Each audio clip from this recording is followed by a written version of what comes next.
Hey everyone, great to be here. Really looking forward to this chat. We're joined by Dave Ittycheria, who is the CEO of MongoDB. He's an entrepreneur. He was on the dark side as an investor. He's done it all, but obviously now he's running a public company, which has seen pretty remarkable growth since taking it public a few years ago. We're going to hear about that story. We're going to kind of hear from his perspective, being on both sides of that table and scaling a business.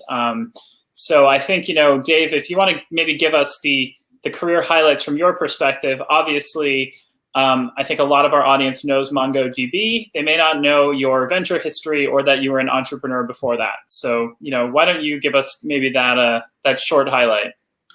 Thanks, Alex. It's nice to be here, and thank you to the _ team for inviting me. I'll be very brief. I was trained, I was an engineer by training, started working at a couple of big companies in the telecom space, then got introduced to a bunch of VCs, decided to start my first company at the end of the last century. That sounds very long time ago. And then decided to start another company, Blade Logic, that was based out of Boston. We ended up taking that company public in 2007. And then sold it a little less than a year later to BMC. And then I took a little bit of time off. Then I became a VC. I was a VC at Greylock Partners and then I actually spent some time also with a small firm out of Boston called OpenView, and really saw what it was like to be, as you described, on the investing side, investing in early stage and disruptive software companies. One of the investments I made was a company called Datadog, which I think many of you may know. I led the B round in Datadog in 2014. And then later that year, I ended up joining MongoDB as CEO. And the way I got to MongoDB was actually as a VC, I'd done some diligence on the next generation database space. In fact, I looked at some competing investments. I ended up passing on those investments because when I did my diligence, even then, this is like circa 2012, it seemed like MongoDB was way ahead of everyone else in terms of the size of the developer community, the excitement, the energy, and even the commercial traction. So I ended up passing on those investments, and then I got a call saying, hey, MongoDB is contemplating doing a CEO search. Would you be interested? And one thing led to another, and I joined MongoDB in September of 2014. Were you expecting to go back into the operator role and be a CEO again? Or what were you thinking kind of was going to be the next phase for you, until you get that call that maybe this job is opening up? Well, as you described, they're two very different jobs. Leading an organization versus being an investor are different things. The reason I got into investing is actually at Greylock. They told me that, hey, they're looking for partners who actually had been founders and executives at companies, and so they could be great mentors for the next generation of founders. And that resonated with me because, the most valuable person on my board was an ex-CEO, a guy named Steve Walsky, who was incredibly helpful to help me think about how to build the business. And so I was actually having a lot of fun. The great part of being a VC is you kind of get to see the future way before anyone else. You get to see all these interesting ideas. You meet all these interesting people, and you hope that you'll find something that will ultimately become quite big. So that was a lot of fun. I did miss the team camaraderie point of view because a venture firm tends to be a small organization. I missed the esprit de corps that comes with being part of a large organization, but I was having fun. But when I got the call, I got a sense that MongoDB could be a very special company, and so I was intrigued. But there were a lot of people who suggested that I was making a mistake. There wasn't a lot of successes with open source at the time. Red Hat was the only successful open source company. The database market was littered with people who were trying to disrupt Oracle. All of them had failed. And 3, building a database company in New York, everyone thought that was crazy. So there were a lot of strikes against MongoDB, but for some reason, my gut told me to go for it, and thankfully it's worked out so far. Awesome. So we're going to talk a bit about what happened there. I just want to say to everyone in the audience, feel free to, share questions with us in the Q&A. We are going to be getting to those on the second half of this chat. So if there's something that we're talking about that you want to hear more about, please flag that for us so we can come back to it. In the meantime, I'll do my best. And so I guess my first question is, coming into MongoDB as not the entrepreneur, but as kind of, the CEO brought in to kind of get the company to the next level. What was your top priority? What was the biggest challenge that you were going to be facing? And how did that experience kind of compare to Blade Logic, where, you're there from day one, kind of putting these things in place early? Yeah, the lesson I learned, obviously I got a lot of other calls between leaving Blade Logic and joining MongoDB. And whenever you get a CEO call, the first question you got to ask is what's wrong, because no one makes a CEO change when things are going well. So, and so you're trying to understand what are the root issues behind why the company's struggling. And I believe there's certain problems that I could fix, but there's other problems that are much harder to solve. So I was very, very focused on, whenever I got a call, to understand, was this a product market fit issue? Was it a cultural issue? Was it a go-to-market execution issue? Or was it something else? And one of the things I know is that fixing product market fit issues are very, very challenging. So I met a lot of companies where the product just had not really hit the mark, and they're trying to evolve the product. And obviously, when you're not firing on all cylinders, it's more difficult to raise capital. It's more difficult to attract and keep great people. So it becomes this kind of self-fulfilling prophecy. With MongoDB, I very quickly discerned, especially in my diligence as a VC, and then I revalidated that the developer community loved MongoDB. But there were still a lot of other challenges. One, the go-to-market was a mess. The leadership team was somewhat dysfunctional. The culture wasn't great, because the engineers thought the salespeople were bozos, and the salespeople thought the engineers didn't care about making money. So it was a very balkanized kind of. But isn't that pretty common? I mean, that's probably not a unique. It can be common, but it was quite acute at MongoDB. And so, when I did my diligence, I said, okay, if this company's doing better than anyone else, and it's got all these problems, imagine, what could happen if we could actually fix these problems, and what the full potential of this company was. So that's what gave me the inner conviction to join MongoDB. And to your question, I realized that I wanted to start from the customer and then work backwards, right? So I wanted to work on trying to understand what were the customer pain points, how well were we serving them, how effective was our go-to-market, especially at that point it was predominantly kind of a sales organization with some marketing. And essentially we started just basically retooling the organization. I ended up turning over most of the sales force. I brought in a new CRO, I brought in a new CMO. And slowly we started, growing the business. In fact, the business started accelerating within the year of me joining, and it just showed me that there was a lot of potential with the company. And then, as I said, the product was working well, but it was important to align the product organization and the go-to-market organization. The best way to galvanize everyone together is customers. If you say you're a product organization, it kind of alienates the salespeople. If you say you're a sales organization, it alienates the engineers. But when you say, like, hey, we want to serve customers and help them solve their data problems, that galvanizes everyone. And so we kind of oriented around customers and how could we serve these somewhat demanding and sophisticated customers who had lots of options. How could we convince them that we have the best solution? And that was really what drove us in those days, and still does, frankly, today. So when you came in, was it easier to sort of diagnose the issues or areas that needed improvement because it was kind of like you were fresh eyes? Or, I'm curious, like, because, we have entrepreneurs here as well, at Blade Logic, would that have been more difficult? And how do you kind of compare, how you're able to kind of spot those, when things had maybe drifted in the wrong direction or could be improved, having had both those experiences kind of as, that boiling frog, long journey, and then coming in and having to sort of turn things around a bit?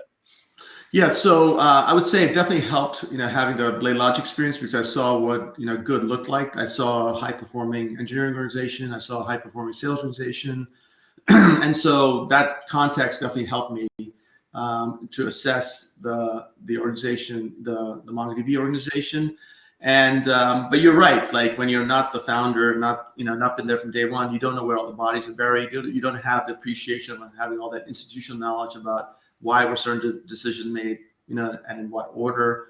And so you have to unpack a lot of things. And so one of the tricks about coming in and being a change agent is recognizing that you can't fix every problem overnight. There's some, you have to sequence how you kind of think about tackling problems. So first and foremost, I really wanted to solve the go-to-market problem, because one, I had a sense that the product was actually quite good. And while there were still things we had to work on the product, there were some real problems in go-to-market. And we're at a stage now where the company had just raised a huge financing round underwritten by a very aggressive operating plan. And so there were a lot of investors and other people who were quite frustrated about the lack of operational execution. So chipping away and kind of solving the go-to-market problems really enabled me to get a good sense of the business and then go tackle other problems. 18 months in, we basically codified our cultural values. And the way we did that was we had focus groups with people across different parts of the organization, both functionally, geographically, at different levels in the organization, and also by tenure. And we said, what are the things you like about this company and what are the things you want to see improve? That gave us a sense of what are the core tenets we want to double down on, and what are the things that we want to kind of, the inverse of things that were not going well that we want to really work on. And so that ultimately allowed us to codify the values. And we were very, very sensitive about not just having some nice values that look great on a wall or on a website, that we actually live them. And so we also changed how we recognize and rewarded people by how well they live the values. And so that also helped kind of really galvanize the organization about, who are we and who are aspiring to be. And so that was super helpful. And then obviously bringing new leaders also changes the tone of the organization. When you bring in new leaders, and they can also go in and then, redesign their piece of the organization and make sure it's aligned to the broader mission of the company. So I've heard it said that one of the costliest mistakes a startup can make is to kind of hire the wrong leader, but especially something like a sales org. Not just because your productivity is suboptimal under that person, but because of the messiness of then finding another person, onboarding them, and also the morale of all the people that worked for them. How did you bring in this new team, but also kind of keep morale up and keep people from sort of, triggering an exodus or something because they're like, okay, well, my boss just got replaced. I'm going on to greener pastures. Right. So one, I think you have to over communicate and what you're doing and why you're doing it. So given the fact that the company was not firing on cylinders, it wasn't like, eye-opening for people to see new leadership come in, especially on the go-to-market side. I think it was frankly expected. And then, I and the new leaders were very aligned on what we're trying to do and why we're trying to do it. What was the sequence of things we were going to focus on? And it's important for me to support those leaders so that it was, that we did look like an aligned team, but also, help them understand what was going on in the organization and what obstacles and issues that they may face so that I could help them be set up for success. And so that iteration really helped. I believe strongly in a culture where you talk about what's not going well, you kind of surface issues quickly. And so you don't put your head in the sand, you don't assume everything is perfect. And this way you can kind of get a sense of how things are going, what the feedback you're getting, and change is hard, right? Because you got to remember, whenever you're driving change, invariably someone's losing some power, someone's losing some influence, someone maybe lose their job. So there's going to be some parts of the organization that are very unhappy with the changes you're making, and you have to be very intentional and clear as to why you're doing them, and help them explain how that's kind of linked to like long-term success. The other thing is to get some quick wins. By changing the sales organization and starting to get some wins, people could feel the momentum of the business changing and saying like, okay, it feels like we're winning again, and winning is very contagious. So all of a sudden you get a lot of benefit of the doubt when they see that you're starting to hit your numbers again. That makes a lot of sense. How much was the IPO a motivating factor? And then kind of how do you keep a company still excited and hungry, after it's had some success on the public markets? Right. So for us, going public was not like the end destination. And actually, I learned that the hard way. I was involved in IPO in 1999, right, the peak of the first bubble. And I remember when we went public, it felt like the finish line. It felt like, hey, we declared victory, we had gone public, big party. Then you wake up the next day with a little bit of hangover and realize, oh my God, I've got this whole new shareholder base whose cost basis is so much higher, and they're expecting value above, go up from there. And it just hit me that, that organization was just not set up operationally, culturally, or frankly, fiscally to truly be a viable public company. And that experience was seared in me. So when I took Belay Logic public, for a few years before we went public, we acted like a public company. We were very, very focused on our forecast, on our planning, do as you say and say as you do. And so that mindset really helped us prepare to go public. So when we did go public, nothing really changed, except now there was this ticker that went up and down depending on either something we did or something would happen in the broader market. So that was the same philosophy I brought to MongoDB. Going public wasn't the end destination. It was really, a way station on getting the company to achieve its full potential. And so I was very, very focused on explaining how operationally why, what we had to do to be ready to be a public company. Culturally in a public company, you have to balance both short-term and long-term. You can't just forsake long-term to just hit the next quarter because you'll end up hitting a wall. And you can't just forsake short-term to focus on long-term, because if you miss a couple of quarters, your stock could be in the toilet. And so you have to know how to balance both, both issues. And then obviously, understanding what investors care about, are we really set up to execute against the expectations of the investor base, and making sure we manage the expectations of investors well. So those are all things that we're really focused on. And we did end up going public 3 years after I joined the company, which frankly, seemed, I would not have expected us to go public that quickly. But we felt like we were ready, and obviously, so far it's been a fun ride. Is it fun for the team to be a public company? Like for the audience members who are still private, what would be your advice from the other side? Like, is it something that has positive impacts on the business? Yes, but I think the key thing is you have to be ready to go public. So what does that mean? So there's really 3 reasons to go public. One is obviously you're raising capital in a typical IPO. Sometimes you can do a direct listing when you're just, not raising primary capital. The second is it's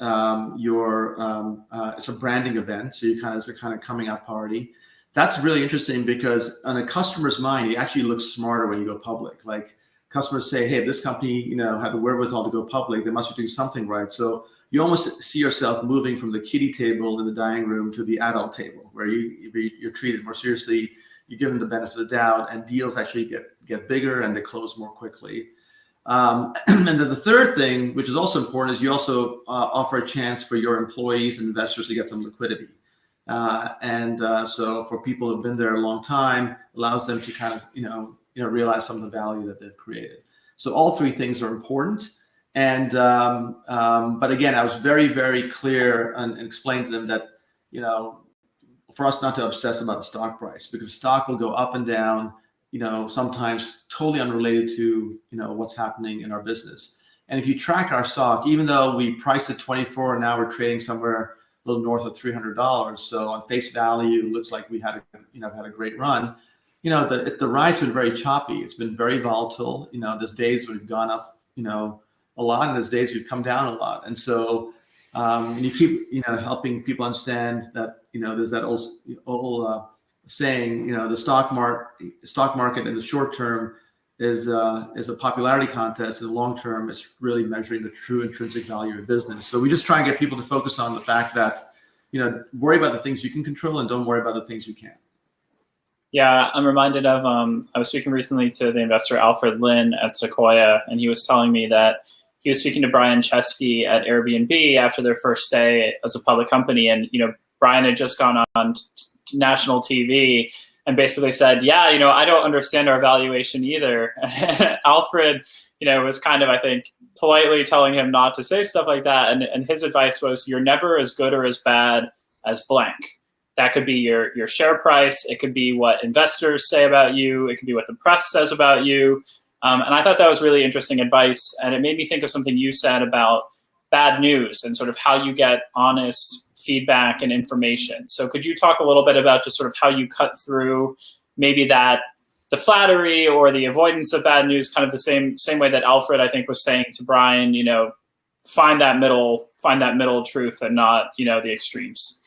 Right. So I believe the essence of any company is the speed and quality of its decisions. And so how do you make good decisions? By having good data around what's really happening in your business. And one of the things you realize is that as a leader, good news will find you anywhere. I could be in an island in the South Pacific on vacation, and no one minds interrupting me on my vacation by sharing good news. Hey, we closed that big deal.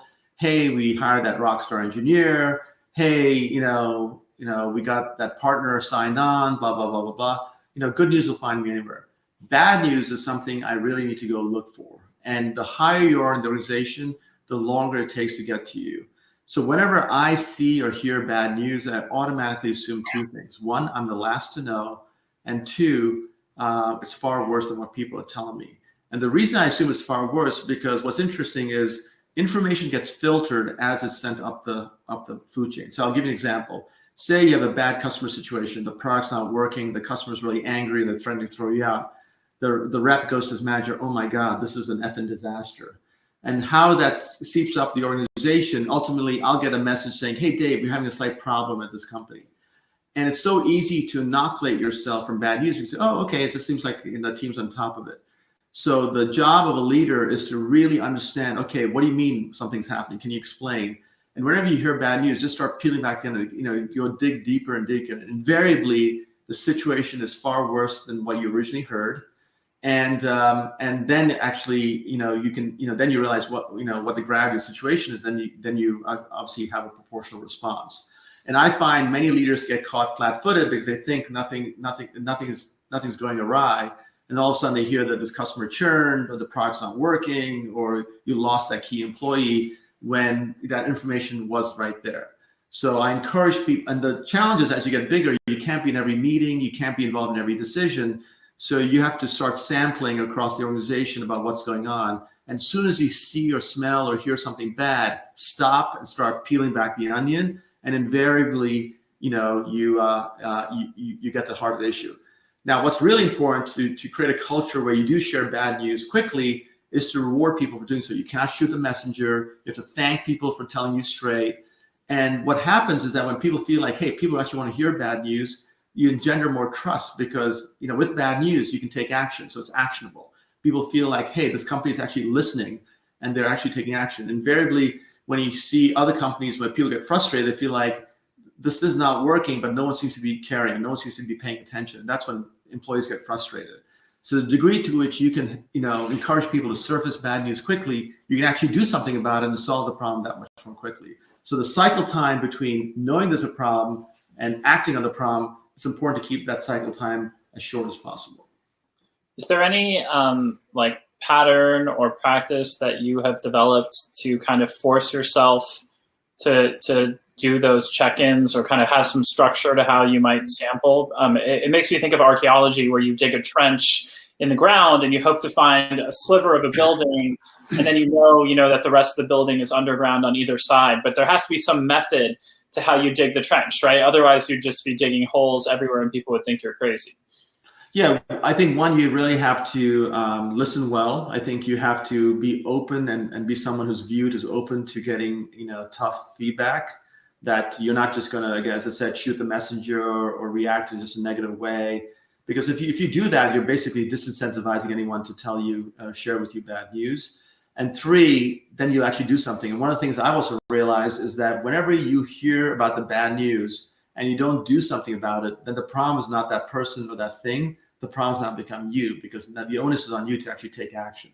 So when the organization sees that actually you act and actually do something about it, people are much more willing to bring bad news up and early. And obviously that can happen at all layers of the organization.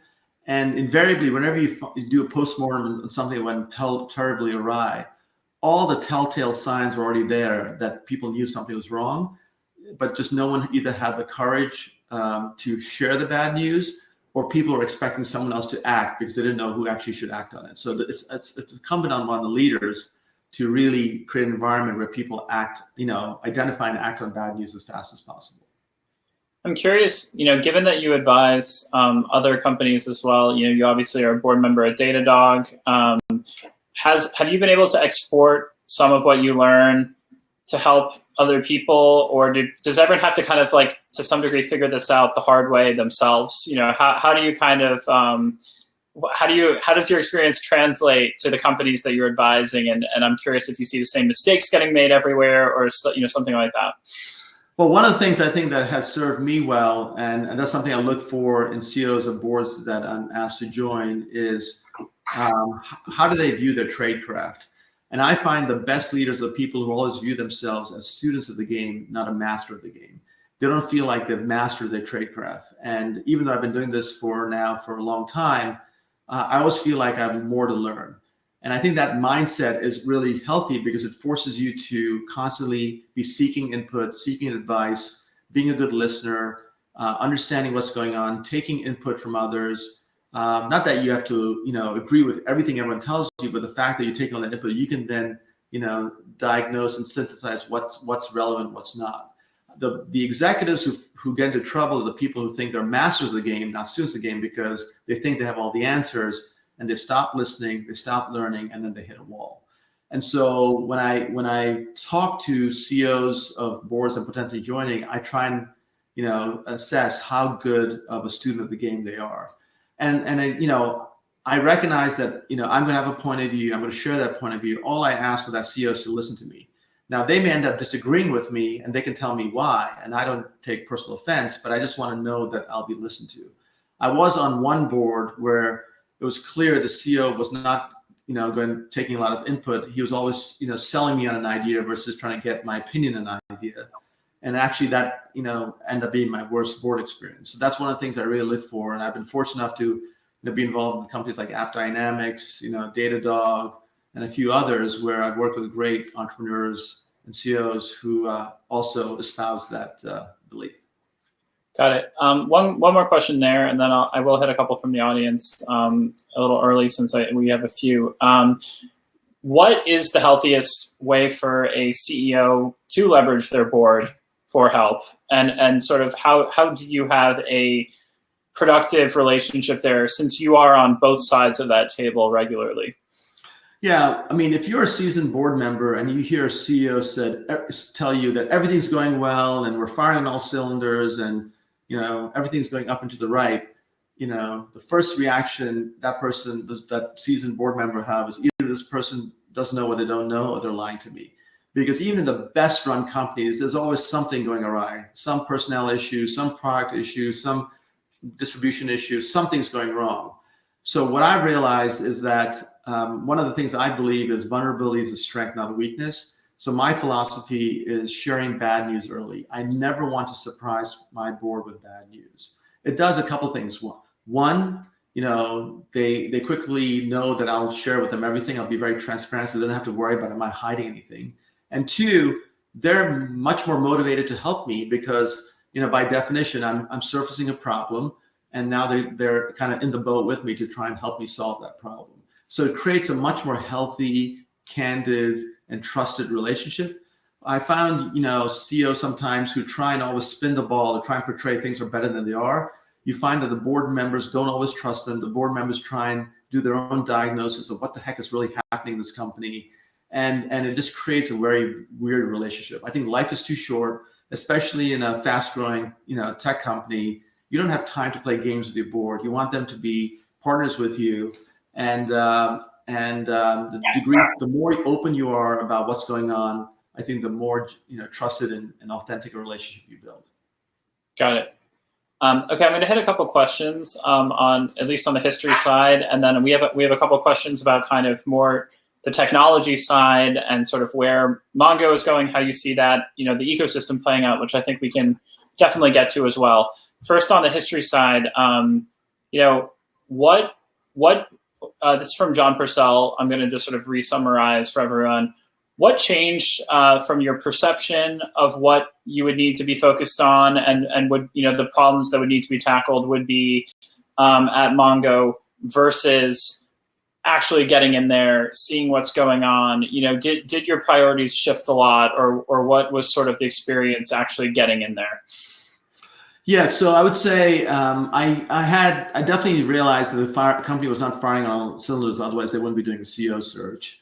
I knew that they were having some challenges, essentially hitting their numbers, and so that implied that their go-to-market wasn't working as well. I didn't realize to the extent of how much change I would have to undertake. I thought there'd be some foundational pieces that were good, but maybe they're having trouble scaling. I pretty much had to, along with obviously the team that came on, to basically rebuild the entire go-to-market organization, all the way from how we position ourselves, to how we the sales process, the kinds of salespeople we recruited, the marketing organization, and where the focus of the marketing organization should be. And so that was a much bigger lift than I expected. The second thing I didn't fully appreciate at the time was just how balkanized the culture was. And as you said, there's always going to be some differences between what the engineering organization cares about versus the sales organization. But there was just clearly a lack of respect between the two organizations. And I would argue actually the engineering perspective of sales was well deserved, because we didn't have a great sales organization. But it's also important for me to get the engineering team to realize that we had to be a successful business, because we just couldn't go to, VCs and private equity investors and just always raise capital. We had to fund the business through operations, meaning that we had to fund the business through generating revenue from our customers. So getting the engineering team to realize the more successful we are as a business, the more R&D we could invest to build a better product, and that would then generate more customers. That was a great flywheel effect. And so over time, that started to take hold, and people realized the value of not just building technology, but building technology that accrues value not for customers, but also for ourselves. Got it. Next question is from Jeffrey Barnett. It's kind of a similar question, but maybe goes even further back in time a little, which is just why go through the trouble in the first place? Why not build on everything you've learned about starting from scratch with Blade Logic and do a company from scratch again? How did you evaluate inheriting someone else's culture and technology versus doing your own? Yes, and so it's a question I asked myself also, because I had taken Blade Logic all the way to go public, and then been a VC. The thought of going back to square one didn't candidly feel as appealing to me. I used to joke with my friends, I'm too old to eat cold pizza and sleep on a couch again. So that's why I gravitated more to already established businesses, but the challenges obviously then were much more different, right? I had to basically almost be a private investigator, figure out what exactly was going on in the company. So part of the way I did diligence was, trying to understand the market, trying to understand the product market fit, also looking at the quality of the investor syndicate. That was a really important signal in terms of, the quality of the company. And then really assessing what the problems that the company faced, is something that I could fix, or whether better for someone else, or whether even fixable. And so I said no's to a lot of opportunities until I came across MongoDB. What made you confident that MongoDB would be fresh and innovating and sort of be able to compete from a technological standpoint a decade after you joined? Because, for some companies, they have their sort of innovation phase, and then they have their go-to-market phase, and then they sell, for as long as they can, basically until they are supplanted by a new technology. And so how did you think about that? And now, all these years later, how do you sort of tackle that same, innovator's dilemma?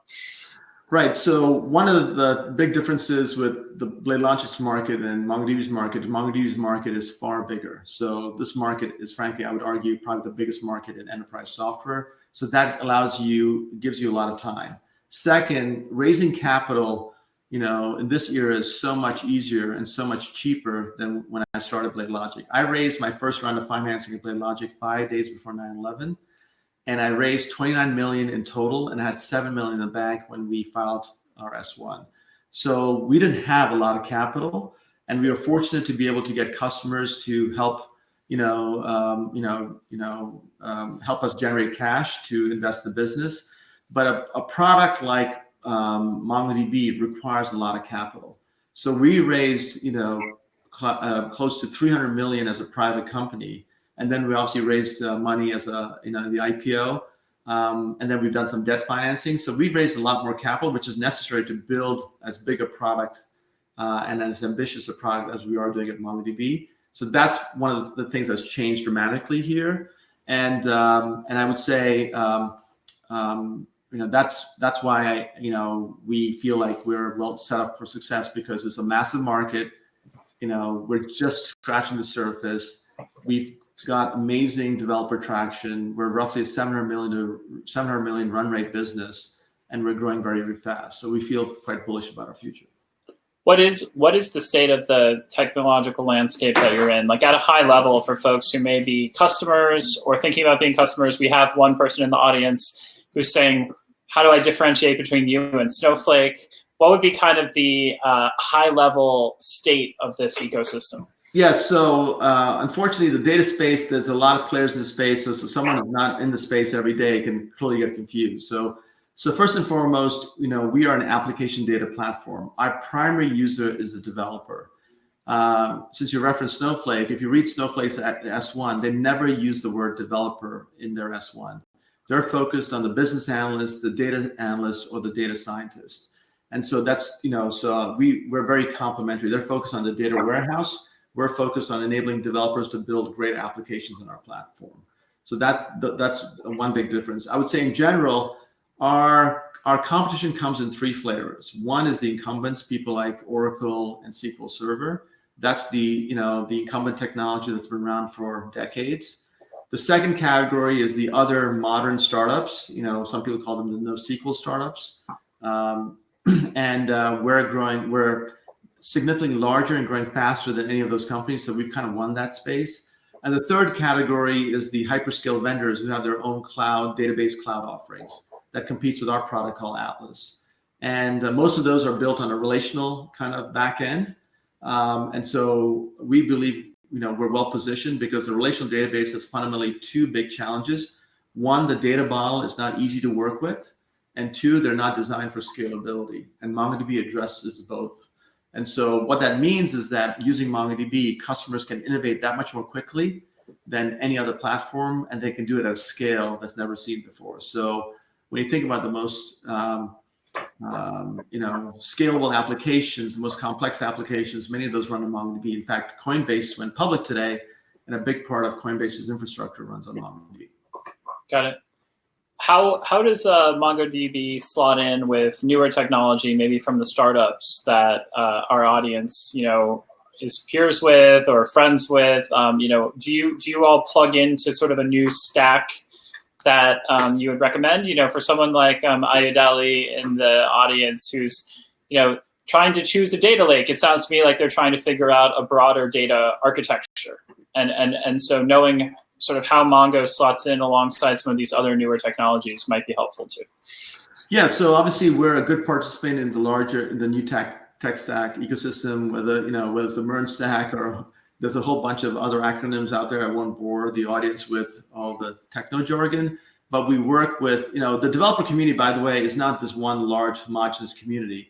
It's actually its own balkanized community because you have different communities are in different languages. You have the Java community, the Node.js, the Ruby on Rails, the Perl, so there's a whole bunch of communities that are loosely called developers, and we have drivers and we work with those languages really, really well. In fact, the way people experience MongoDB is through their language of choice. And obviously those people use other leading edge modern technologies. And when you look at our customer base spans cutting edge startups who are using MongoDB to run their business to the largest companies in the world who are using MongoDB to run big parts of their operation. How has your relationship with open source software evolved over the years? Yeah, that's a good question, Alex. So one of the challenges in open source was that the existing open source licenses were designed for a different era. The cloud has changed everything, and one of the challenges of an open source company is that you can build a great piece of technology, you can get a lot of adoption, but a cloud provider can come and take your free version, plug it into their cloud, offer it as a service, and frankly monetize it better than you can. In fact, I'd argue that Amazon has done a better job of monetizing MySQL than MySQL, Sun, or Oracle ever did. And so the challenge is that if all the value accrues to the cloud provider and not to the people actually writing and building the code, that doesn't portend well for future open source companies. So we felt strongly that it was not only important to be an open source company, but also to build a viable business. Because as I said, you can't continue to invest in building better product if you don't have the resources to do so. So we came out, our first license was an AGPL license, which is a standard OSI license. It was more restrictive than the classic Apache or GPL license. But we noticed that some of the cloud providers, especially overseas, were illegally offering MongoDB as a service when they weren't really authorized to do so. And we said, rather than going litigating in the courts, and we don't want to spend, waste our money on court fees and lawyer fees, we said, let's rewrite our, a license that makes it very clear what people can do and live up to the spirit of open source. But there's only one restriction, which is that, or actually obligation, is that if you do offer MongoDB as a service, where you're offering it as a managed service, you have to open source both the extensions you build on top of MongoDB and the underlying management plane, which we felt was reasonable, because if you're making money off MongoDB, you should give back to the community. And I should point out that of our $700 million in R&D, about 60% of that R&D goes back into our free products. So our community has been the beneficiary of our growth. And that, there was, when we announced this in 2018, there was some pushback and uproar and saying, oh my God, MongoDB is not a real open source company and their adoption is going to really stop. And I will tell you, last year, we had over 55 million downloads of our community server, which is our free product, which is more than what was downloaded in the first 10 years of the company's history. So it's not hurt our adoption. Our growth has been super strong. You can see our financial performance. And so we believe that if you can help customers solve their problems and still allow them to use an open source product, people will adopt your product. And that's what played out. Got it. Would you give any different advice to startups right now, evaluating what to do in terms of potentially open sourcing their technology, knowing what you do now and sort of the decision that Mongo made a couple of years ago? Or I'm curious, kind of putting on your advisor hat, what would be your takeaway of what you were just discussing? I would say, I don't want to suggest that we had all the answers. I think we were a little bit lucky. I think we were fortunate. I was fortunate to work with a bunch of founders who built the foundation of a great company, fortunate to going after a big market, fortunate for timing in life is everything. I think like the market was seeking alternatives, and also fortunate to have easy access to a lot of capital to allow us to really invest in the business. So I would say those fundamental things played a huge role in our success. I would say the things that I think we've done well is I think we've married a great product with a great distribution channel. Now we actually have 4 ways we go to market. So we have our direct sales force, we have our inside sales team, we have the self-serve business, and we have our partner channel. And so it's a fairly sophisticated go-to-market, again, as a function of how big the market is. I would say that we've been quite innovative in being able to transition from a traditional software company to offering a very popular cloud service. There's not many companies who can both, build software as well as run it on customers' behalf, and we were able to do that. And I think we've also been able to go compete head-to-head with some of the largest companies in the world, and we've held our own. So it's that cliche term of co-opetition. We partner and we compete with many of the largest companies, and I think so long as you focus on solving customers' problems, you'll do well. I think we have a question from a VC who is joining us. Not asking you to go be a VC again, but Chip Hazard said many companies seem to be focused on land and expand or sort of bottoms up growth. It seems like something that Mongo did well.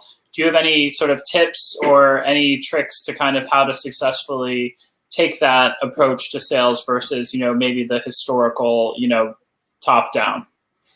Right. Well, first of all, I want to acknowledge that Chip has been a great board member. He's been at the company far longer than I have, and I really value his guidance and his using him as a sounding board as we've kind of built our business together. In terms of the land and expand model, it really depends on how people think about your software. So let me explain. So if you're contemplating buying Workday, you're not going to have a different HRIS platform for your salespeople versus your engineers versus your marketing people. You're going to make one standardized decision across the enterprise. So that's really going to be a top-down sale.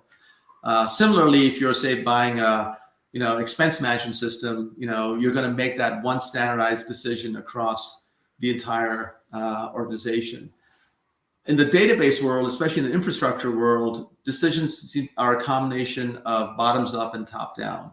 So for example, almost any large company we're working with who are actually using MongoDB, there's probably apps also running on Oracle and other alternative technologies, because no one's going to rip and replace everything day one and convert everything to MongoDB. You have to kind of wedge into the enterprise and then slowly work your way where you can expand your business over and over again. So the key there is, one, figure out a way to get in the door of that organization so that you can actually land an opportunity. And that means, what is the easiest path to get there? What is the pain point that you can solve better than anyone else? How can you differentiate yourself against the existing incumbent solutions? And there's going to be some resistance because people will gravitate to what they've already caught in the past. Your competition is not going to sit idly still. So you need to be very, very surgical about, like, how can I penetrate this account? Once you land that account, then the job is how to expand from there. Are there adjacent opportunities that you can quickly expand into? You have to leverage, your first sale has to be really successful, because obviously if it goes poorly, no one's going to buy anything from you again. So you have to ensure a high degree of customer success in that first engagement so that they're motivated to use you in other parts of the organization.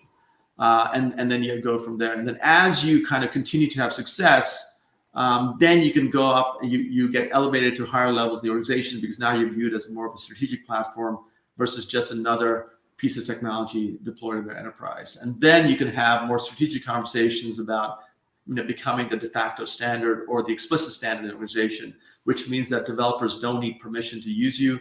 You just get plugged into their tech stack. So it's really a three-phase journey: landing, expanding, and then becoming the standard. Got it. We need something that rhymes with expanding, though. So you gotta workshop that. Maybe you and Chip. Alex, you're the poet with words. I'll let you. To stick to get more questions, Shri in the audience asked, what is exciting to you and happening in the cloud monitoring world that you now know pretty well through Datadog? How do you see that kind of developing and maybe being interesting for our audience? Yeah, obviously, it's been a privilege to work with the Datadog team. They've done phenomenally well.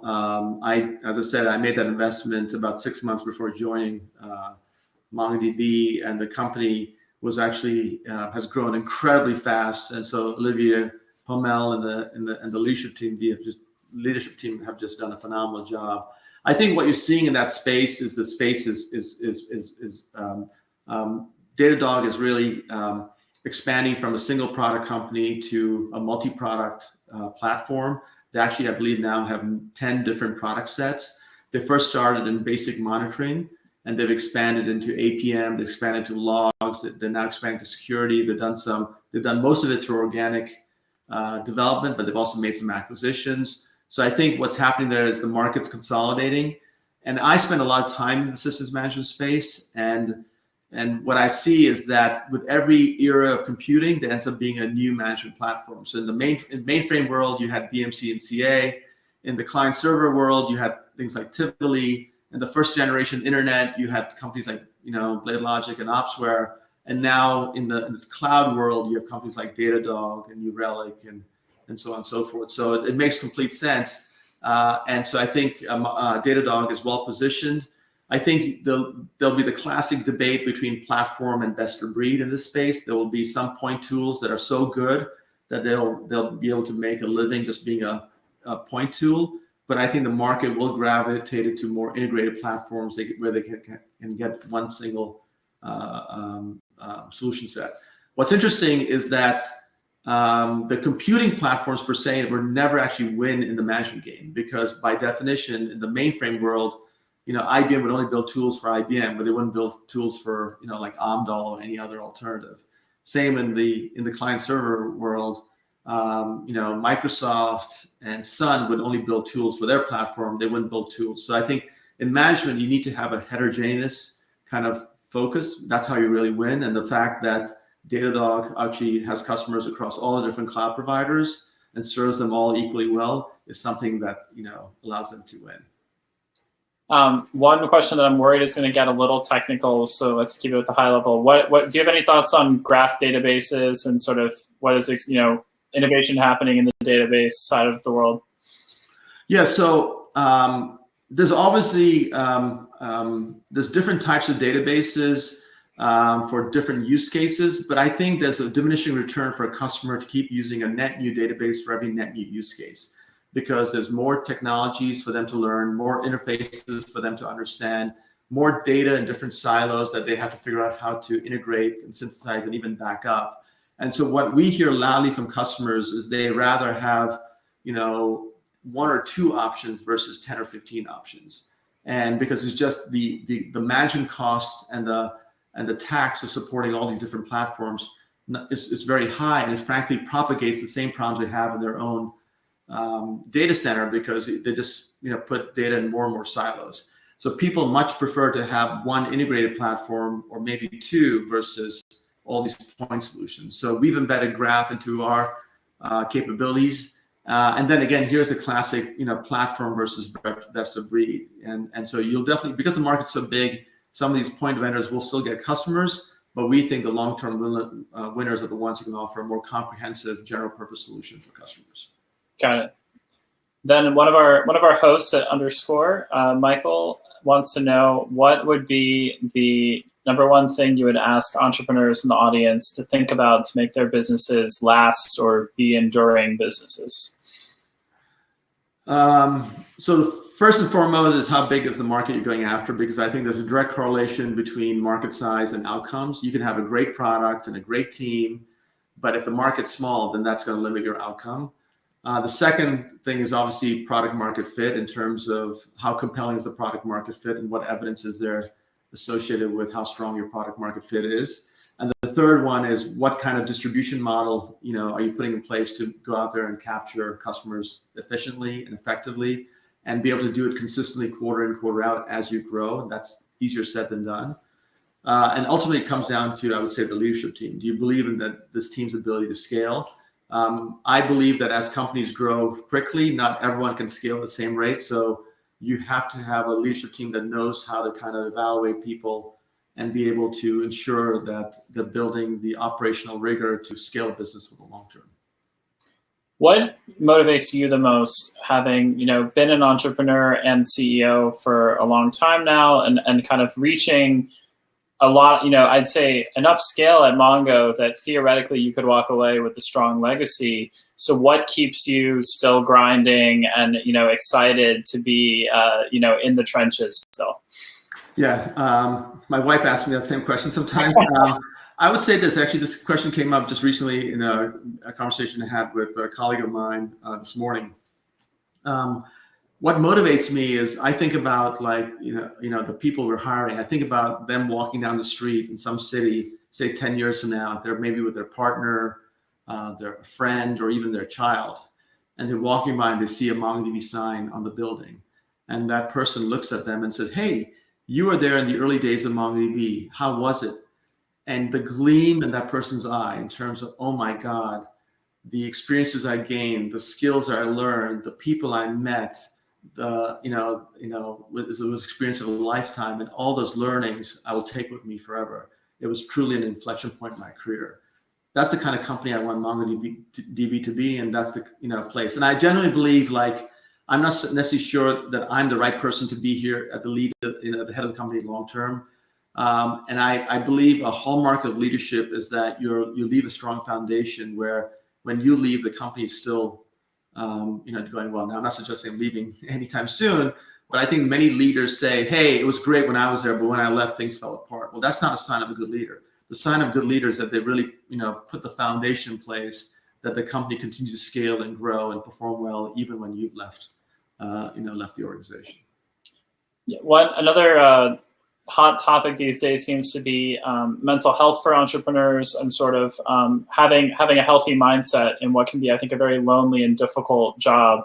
How do you celebrate along the way, or feel good about the journey, when kind of you can always be doing more, you can always be going for bigger customers, even when an IPO is just a milestone and not the end goal? How do you kind of keep from breaking? Yeah, and one thing I definitely know is that being a CEO or even a founder is a very lonely job, because everyone you talk to, whether it's your colleagues, your executive team, your employees, your partners, and even your board, at some degree they have some vested agenda, And so not necessarily it's a malicious agenda, but they'll have a point of view. And so sometimes it's hard to float a trial balloon, because sometimes when you have an idea that's maybe contrary to their interests, they may, like say you want to think about an org change, you may not necessarily want to socialize with a person who's going to actually be affected by that org change, because their reaction, incentives drive behavior, right? So if their incentive is not to have that org change happen, they're obviously going to try and convince you otherwise. So being a CEO can be a very lonely job. So one of the things I encourage people to do is to find mentors and people they can talk to, whether it's other entrepreneurs or a coach or someone that they can talk to talk openly about what's going on, without worrying about like, hey, is the feedback I'm getting kind of, influenced by their own personal kind of agenda or issues. And so, because I think it's really important for people to have a way to your point, like, test ideas, talk about problems in a safe space. And when you don't have that, and you keep it all bottled in yourself, it can be quite difficult, especially obviously during time like COVID, when we're all dealing with a lot of mental anxiety and Groundhog Day of sitting in front of our computers all day long. Having an outlet where you can talk about issues, whether it's your own personal issues, organizational issues, people issues, etc., is really, really important. Got it. Well, I hope that this was helpful for the audience. I learned a lot. Dave, thank you so much for your expertise. It was a pleasure. Thank you, Alex. Thank you for having me. Thanks, Dave. I just want to jump on stage and thank you personally as well. Thank you from the whole core community. Really learned a ton from you, and excited to continue sharing your learnings. And thank you so much, Alex, as well. You moderated and led a great conversation. I always love learning a ton from these as well. Just wanted to share for our community as well. We have a few more events coming up for our Fireside chats. Speaking with Shashir from Coda, Sam for Veracode, and Corey from Rapid7 in the next couple of months. So you can RSVP for those upcoming events. And then we also have our big Boston Reconnect virtual summit. Kind of hoping it's the last time we have to see you virtually in a big way before getting to see each other in person again. So thanks again to everyone, and have a great rest of your Thursday evening.